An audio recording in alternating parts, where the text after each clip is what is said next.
Good morning to all of you. So let's talk about the financial ratio part number 4, that is all about the profitability ratio. So first question is arises, what is profitability ratio?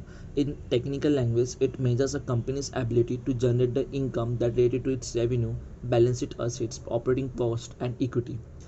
अगर मैं simple language में बात करूँ तो company के पास क्या ability है, company के पास क्या एबिलिटी है इनकम को जनरेट करने के लिए from its revenue, from its operating cost, from its balance sheet assets और इक्विटी फंड का यूज़ करके कंपनी कितना रेवेन्यू जनरेट कर सकती है, उसके पास कितनी एबिलिटी, ये इंडिकेशन देता है profitability ratio. So common profitability ratios are includes gross margin ratio, operating margin ratio, return on assets ratio or return on equity ratios.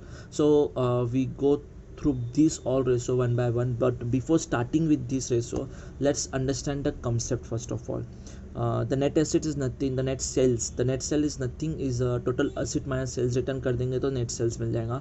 Cost of goods sold is nothing, is of consisting of direct material, direct wages, direct overhead, other direct expenses. Now this direct expenses, direct material, direct overhead is nothing, is just like that. You can say कि जब आप कोई goods को manufacturing कर रहे हो तो जो भी goods आप मैन्युफैक्चरिंग कर रहे हो तो उससे जो भी एक्सपेंसेस लग रहे हैं जो डायरेक्टली डिस्ट्रीब्यूटेबल हो सकते हैं उस गुड्स की मैन्युफैक्चरिंग के लिए, तो हम उसको डायरेक्ट का दर्जा देते हैं. वैसे जो कुछ ऐसे एक्सपेंसेस होते हैं जो डायरेक्टली यूटिलाइज नहीं होते उसके प्रोडक्शन ऑफ गुड्स के लिए, बट वो यूटिलाइज हो रहे in office administration, selling and marketing किस में, उसको हम इनडायरेक्ट बोलते हैं. तो कॉस्ट ऑफ गुड्स सोल्ड हमको मिलकर डायरेक्ट एक्सपेंसेस का कंसिस्टिंग करते हैं. नेट सेल्स में से cost of goods sold minus करेंगे तो हमको ग्रॉस प्रॉफिट मिल जाएगा. एंड दैट इनडायरेक्ट एक्सपेंसेस आएगा. इनडायरेक्ट एक्सपेंस जैसे मैंने बताया, office and administration, selling and advertising expenses आते दिया. तो इनमें पूरा का पूरा जो भी इनडायरेक्ट एक्सपेंस है वो माइनस करेंगे ग्रॉस प्रॉफिट में से, तो हमको ऑपरेटिंग प्रॉफिट मिलेगा.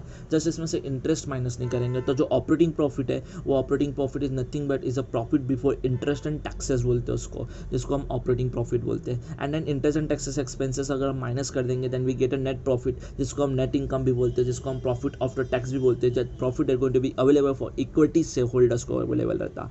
सो this is all about the concepts. Now let's start with the first ratio, gross margin ratio. In technical terms, it compares the gross profit of company to its net sale to show how much profit a company makes after paying its cost of goods sold. Formula is there, gross margin divided by net sales. Simple language में बात करें तो company अपने net sales से कितना gross profit earn कर रही है, तो ये यही देखना चाहता है कि company cost of goods sold को पे करने के बाद कंपनी के पास कितना पैसा बचता है, मीन्स ग्रॉस प्रॉफिट हो गया. सो यहाँ पर हम देख सकते हैं ग्रॉस प्रॉफिट को हम ग्रॉस मार्जिन भी बोला जाता है, इसलिए ग्रॉस मार्जिन हमारे पास 32,20,000 रुपये की और नेट सेल्स से डिवाइड करने के बाद 92% की ग्रॉस मार्जिन आ गई है. So it's all about the gross margin ratio. Second is all about the operating margin ratio. In technical terms it compares the operating income of a company to its net sales to determine the operating efficiency. So formula is operating margin divided by net sales. In simple language we can say that कि company ये determine करती है कि उसकी जो operational activity चल रही है कंपनी के अंदर, ओके तो वो ऑपरेशनल एक्टिविटी कितनी इफिशिएंटली वर्क कर रही है, क्योंकि जितनी अच्छी ऑपरेटिंग एक्टिविटी इफिशिएंटली काम करेंगी उतना ही अच्छा उसका रिटर्न आएगा definitely. That operating margin is nothing at जो operating profit, that is profit before interest and taxes. तो हमने ऑपरेटिंग प्रॉफिट को माइनस डिवाइड किया, ऑपरेटिंग प्रॉफिट को डिवाइड किया नेट सेल से, तो हमको ऑपरेटिंग मार्जिन मिल गया 79.14%. It's a better condition. Now go through words third, that is return on asset ratio. It measures how efficiently company is using its asset to generate the profit. Formula net profit divide by total assets. In simple language अगर बात करो तो company अपने assets को कितने अच्छे से utilise कर रही है, कितनी इफिशिएंटली यूटिलाइज कर रही है, सो दैट उसका जो प्रॉफिट है वो अच्छा आ रहा है कि नहीं आ रहा है, ये इंडिकेशन देने के लिए हम क्या करते हैं, रिटर्न ऑन एसेट का यूज़ करते हैं. मीन सिंपल सी बात है, अगर आपके पास कोई एसेट है तो आप उसको यूटिलाइज कर रहे हो for the production of goods and services के लिए, और वो एसेट आप जितना अच्छा यूटिलाइज करोगे उतनी अच्छी रेवेन्यू जनरेट होंगी, और रेवेन्यू जनरेट होंगी तो रिटर्न भी उसके ऊपर अच्छा खासा मिलेगा. And that's why the net profit जो हमको बोलते हैं the net income divide by total asset जितना भी होगा आपका करंट एसेट, फिक्स एसेट, तो सबको मिला के, and it's going to 57.67%. That's a good thing that you have. Okay, now let's start with the fourth and the last one is return on equity. It measures how efficiently company use कर अपना equity. It's using its equity to generate profit.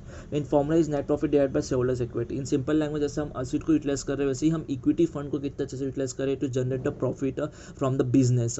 So it's like ठीक it's nothing like that. The net profit is nothing, is going to be PAT, that is profit available for equity shareholders holders को जो profit available रहता है उसको ही हम net income बोलते हैं.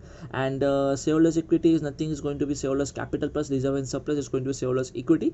And now net profit means net income divided by shareholders equity, you get an answer of return on equity is going to be 9.61%. That's a good.